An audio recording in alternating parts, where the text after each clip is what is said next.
Halo semuanya, jadi di kali ini saya akan lanjutkan seperti janji saya di sebelumnya, ketika sebelumnya saya sudah membahas tentang bagaimana sih melakukan penjumlahan pecahan tanpa aturan baku atau prosedur yang kita diajarkan semasa SD, dan bagaimana kita bisa mencoba mengajarkan cara lain kepada mungkin anak kita, murid kita, atau bahkan teman kita. Nah, ketika kita bicara soal pengurangan pecahan, idenya sama seperti pengurangan pada konsep bilangan cacah, yaitu ketika kita mengurangkan berarti kita mengambil. Jadi ide itu sama ketika kita dulu belajar mungkin seperti 5 dikurang 2, artinya kita punya 5 benda, misalnya 5 bola, 5 kelereng atau apapun itu. Nah, 2-nya kita ambil. Jadi misalnya 2-nya ini diambil. Jadi berapa yang tersisa? Kita punya ada sebanyak 1, 2, 3. Jadi makanya 5 dikurang 2 itu hasilnya 3 atas dasar pemahaman ini. Nah, jadi kita akan coba secara visual juga untuk melihat bagaimana sih melakukan pengurangan pecahan. Nah, contohnya kita ambil contoh yang sederhana. Misalkan misalnya 4/5 dikurang setengah. Oke, 4/5 dikurang setengah. Nah, sekali lagi apa yang kita coba lakukan adalah menggunakan visualisasi. Nah, pertama kita coba gambarkan dulu si 4/5 ini. Nah, apa sih 4/5 itu kalau kita coba gambarkan? Nah, kalau kita punya modelnya, diagramnya, misalnya kotak seperti ini, kita 1, 2, 3, 4. Sehingga kalau ini semua diarsir, nah kita mendapatkan sebanyak 4 dari 5 bagian.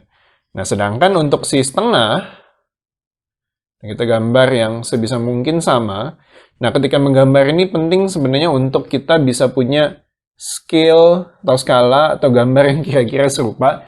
Karena kalau tidak, itu akan sebenarnya menyulitkan, membingungkan bagi kita sendiri sebetulnya. Nah, sekarang kalau kita punya seperti ini, saya gunakan warna lain. Misalnya, nah ini setengah. Nah, artinya saya sebenarnya mau ambil dari si 4/5 ini, setengahnya mau saya ambil. Nah, kalau kita coba bandingkan, kira-kira berarti di bagian ini sekitar segini yang kita mau ambil.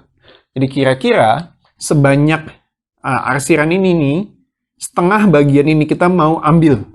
Jadi ini kita mau hilangkan. Jadi tersisa hanya bagian yang ya kita tidak tahu berapa nih. Kita tahu ini 1/5, ya, tapi lebih dari 1/5, tapi kurang dari 2/5. Tapi kita tidak tahu persisnya seberapa besar. Nah, karena itu, bagaimana ketika kita coba melihat, berarti gimana dong? Nah, ide sebelumnya ketika kita melihat di penjumlahan pecahan, kita mencoba menggunakan potongan yang sama. Nah, mungkin kita coba, ya kenapa nggak? Coba aja dulu dengan ide yang sama persis. Nah, kita coba potongannya kita ubah sehingga sama. Jadi, kalau di sini ada 5 potong, di sini ada per 2 potongan. Nah, kita buatlah yang kira-kira serupa. Sehingga, misalnya, kita potong di sini.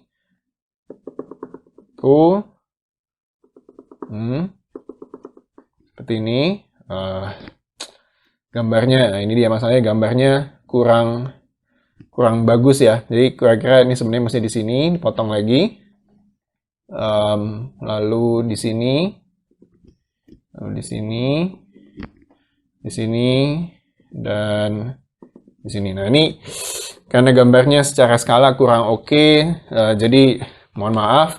Tapi kurang lebih maksudnya, jadi bagian yang ini total ada 1, 2, 3, 4, 5 potong. Ini saya arsir juga biar kelihatan, ini juga masih masuk bagiannya. Lalu di sini pun juga ada 1, 2, 3, 4, 5 potong. Nah, di sisi lain, di bagian yang atas juga sama. Jadi ada 1, 2, 3, 4, 5 sampai di sini.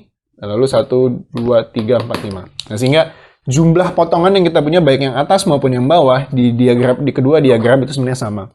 Lalu barulah kita lihat, oh ternyata si setengah yang di sini, bagian setengah ini sebenarnya bisa kita nyatakan dalam bentuk lain dengan istilah, oh berapa kotak yang kita punya? 1, 2, 3, 1, sorry ini nggak ada, 1, 2, 3, 4, 5, dari total ada sebanyak 10 kotak. Nah, sedangkan di bagian yang ini, si 4/5 ini, kita bisa nyatakan sebagai 1, 2, 3, 4, 5, 6, 7, 8 dari total 10 kotak. Sehingga dapatlah si pecahan senilai itu. Nah, sehingga ketika kita mencoba melanjutkan hasil dari 4/5 dikurang setengah ini artinya sama dengan 8/10 dikurang 5/10 atau menjadi 8 kurang 5/10 jadinya 3/10. Nah, ide inilah sebenarnya menjadi alasan mengapa sekali lagi itu dari mana sih menyamakan penyebut. Sebenarnya tujuan dari menyamakan penyebut adalah untuk menyamakan seperti potongannya atau dimensinya sehingga kita sedang berbicara di landasan yang sama atau di fondasi yang sama. Sehingga terlihat kan, sebenarnya kita lakukan menyamakan penyebut ini 5 jadi 10, 2 pun jadi 10. Seperti itu. Nah, saya akan bikin satu contoh lagi setelah ini dengan mungkin tipe yang lain dan juga dengan bagaimana kalau tipenya pecahannya campuran.